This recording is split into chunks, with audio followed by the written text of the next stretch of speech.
The first thing I want to say is about the data of the day. So 5,544 cases so far in Australia, and unfortunately 30 deaths.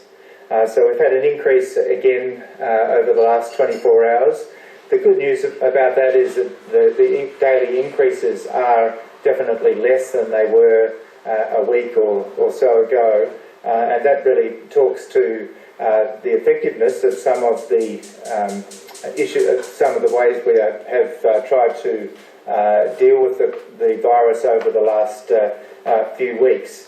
But I want to talk about that data. That's still, even though that is an improvement in terms of the numbers of cases that are coming every day, there's still about 250 people that are contracting the virus, and still 5 people that have died in the last 24 hours. These are real people, real examples, and it really talks to why we are being so tough in relation to some of these really quite large changes that have happened in our lives over the past few weeks.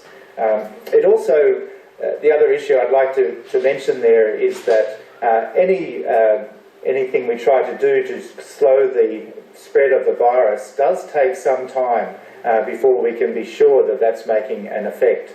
So much of the decrease in the daily cases we've seen in the last week are really to do with what we did at the border 2 or 3 weeks ago in relation to decreasing people coming into Australia, decreasing that travel-related push of virus cases in the community. And that is about the biology of the virus. It is, there is a period between being infected and being diagnosed with the disease, and it's about a week. So it generally will take 2 or 3 weeks after introducing a measure before we see the full effect of those things. So at the moment we're tracking quite well. That flattening of the curve we've talked about for some time now appears to be happening, but I really would caution thinking that we've got through this completely, because we definitely have not. And we really have to be hyper-vigilant now in collecting the information and making some decisions about what that means in terms of the people that are getting infected, the people that are getting sick, those that are using our hospital system, those that need to be admitted to intensive care, and so on. That some of these restrictions are very, very tough, and I think it's incredible and extraordinary how Australians have embraced these different ways of living. Even in my own family, I know that my nieces and nephews, for example, very, very active, some of them in their early teens, and they have on average had 30 hours of sport a week, and they're no longer able to access those team sport events. And so they're looking for ways that they can deal with this at home, looking at ways to keep physically active, but also to take advantage of the 30 extra hours a week they have to interact with their family. So these are important things. Many people have been separated from loved ones. In my own family, there are people in New York, in the UK, in Italy. They cannot be seeing their parents at the moment, my siblings. So these are tricky times. My own daughter has lost her job, so these are real events affecting us, both from the virus itself as well as the effects on our society. And it's a difficult balancing act, which will continue to be led by the data and the information that we're gathering, our experiences we're gathering from other parts of the world who are some months ahead of us in terms of the virus and the epidemic. And that advice will go to government, and those decisions will be made on a regular basis. So I think the only other thing I would like to mention, because it has been making quite a lot of news overnight, is in relation to mask use, and the CDC, Centers for Disease Control and Prevention in the US, have made some advice about the US situation and the use of masks in the community. We've been talking about masks a lot here, and particularly in relation to masks and their use in healthcare. and we really, from our national stockpile perspective, have made some gains there in terms of supply coming from overseas, and also building up the capability in Australia to make our own masks. These are very important, crucial steps to make sure that our healthcare workers on the front line are feeling safe about caring for people with this highly infectious disease. That's incredibly important, and that will remain our focus. In terms of mask use in the community, I would stress again, at the moment, we do not think that is a good idea, partly because of that constrained supply, but also the effectiveness in relation to people walking around with masks. The key point there, masks can be useful to stop the spread from a person with the disease to other people if the mask is used correctly. That's true. And secondly, if the mask is a mask that is manufactured in the way that we support it from the Australian standards. But at this time, our advice remains, if you are sick, stay at home. If you are sick and you need to seek, for example, health professional support, please ring ahead, and there'll be appropriate ways of dealing with that safely when you get to the fever clinic, the emergency department, or wherever it is that you are going to your GP, for example. So for the moment, mask use not recommended for the Australian public, and we can continue to look at ways, and indeed we are actively looking at ways of thinking about mask use into the future. So I'll leave it there, and I'm happy to take questions.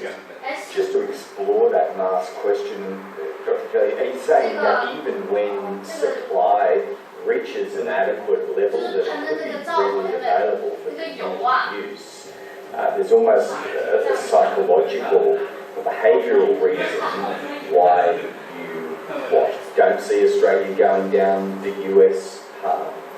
It's a slightly complex question, but I think the first thing is the constrained supply, so let's leave that one aside for now. If we had unlimited numbers of masks, I think it would be important to have a conversation with the Australian community who, unlike many countries in Asia where it's very commonly used to wear masks for a variety of purposes, partly pollution related, but also issues of personal hygiene and so on. This is not a way that, in general, Australians use masks, so there's that side of it. The second side is using a mask incorrectly can actually make it more dangerous. So, for example, if you're not used to wearing a mask, it can become quite uncomfortable, even claustrophobic, and indeed can make one can become quite itchy underneath the mask. And so, touching a surface with the virus, scratching yourself underneath the mask could in fact increase your risk rather than decrease your risk. So if we got to that point, then certainly there would be a need for a strong conversation about how to fit a mask properly and how to use it properly so that it would be used safely and effectively.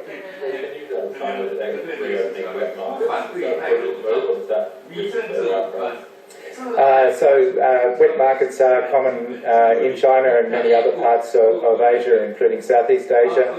Wet markets are places where live animals are for sale, and there's various reasons for that, cultural as well as practical ones, in places without a great deal of refrigeration, for example. Those decisions will need to be taken by the countries concerned. I have been involved in the past looking at avian influenza, for example, and outbreaks in Indonesia and other places, and certainly there are ways of making wet markets safer.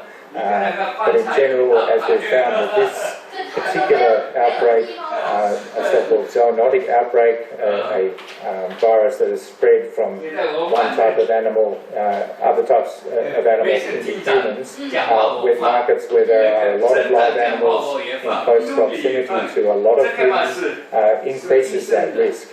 But in terms of this particular virus, the COVID-19 virus, really that jump from the other animals to humans has already occurred, and so the major risk really is in large numbers of humans coming together rather than the markets themselves at this point.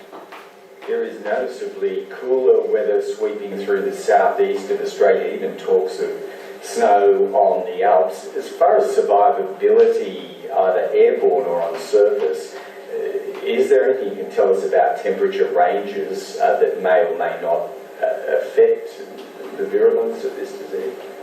So the SARS-2 virus, which causes COVID-19, is a respiratory virus like flu, like cold viruses and others. We know that during the winter months this tends to be to transmit more easily, and there's a range of factors related to that.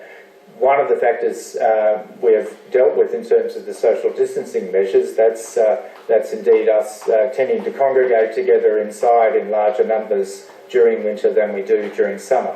And so that won't be the case in this winter, and indeed some of our early surveillance in relation to the flu season, which we've started earlier this year because of the COVID-19 issue, is demonstrating that the influenza-like illness surveillance, this is a series of questions that's put to people in our flu tracker survey, and I would encourage people to join flu tracker, have a look at it in your search engine, and you can sign up for a very quick 15-second survey every Monday asking you if you've been sick with flu-like illness in the past week. That is demonstrating that actually it's decreasing since these social distancing measures have come in, and in fact is at the lowest level that it's been for some years at the moment. So that's one side. From the winter perspective, we may well show that we are having less problem there because of that social distancing. But on the other side, we do know that low humidity and low temperatures do tend to promote the infectiousness of respiratory viruses, and we suspect that this particular virus will be similar. And just on social distancing rules, what's your advice to people in situations such as residential colleges or boarding houses where it's not a family gathering per se, but people are co-living in the same space? Should they be socialising together? Well, I think they should be examining the way that they live in those circumstances, and I understand that many boarding houses around Australia have closed or are planning to close shortly in relation to the Easter holidays, and that's a good thing, I think, in terms of the boarding houses related to schools. Communal living is a challenge in these situations. We've seen already outbreaks in cruise ships, for example, also backpacker hostels and so forth. Anywhere where there are larger numbers of people living in the same place, it is more challenging to have this social distancing. But there are very practical things that can be done in relation to increased hygiene, hand washing and so forth, as well as thinking about how to keep that physical distance. So coming into the kitchen at different times, for example, making sure surfaces are also clean between use and the like, where, and I'd say the same as I was talking about my family in relation to the way that people are living. People are making these adjustments all the time, both in their workplaces and at home. A shout out to the hairdressers that are working through that as well in terms of not so much social distancing. You can't do that when you're cutting someone's hair, but the hygiene measures I've seen very practical and well done for people taking those messages on. The Health Minister's announced that the government sourced 2,000 courses of hydroxychloroquine, if I pronounced that correctly. How will those be used, and is that safe to distribute across the country? So hydroxychloroquine is an anti-malaria drug originally. It's been around for a long time, at least 50 years. It's and used as a way of preventing malaria and indeed treating malaria. Over the last few years there's been a lot of resistance in malaria, so it hasn't been used as much. It has some other uses in relation to arthritis and some other conditions. So it's important that hydroxychloroquine is not wasted. At the moment, it's an experimental drug, and there are some clinical trials that have started in Australia and elsewhere in relation to this. Some early work done in France is positive, but very preliminary. So to answer your question specifically, those drugs are aimed to be part of controlled clinical trials to make sure that this drug is safe to use and is effective. Okay, thank you very much.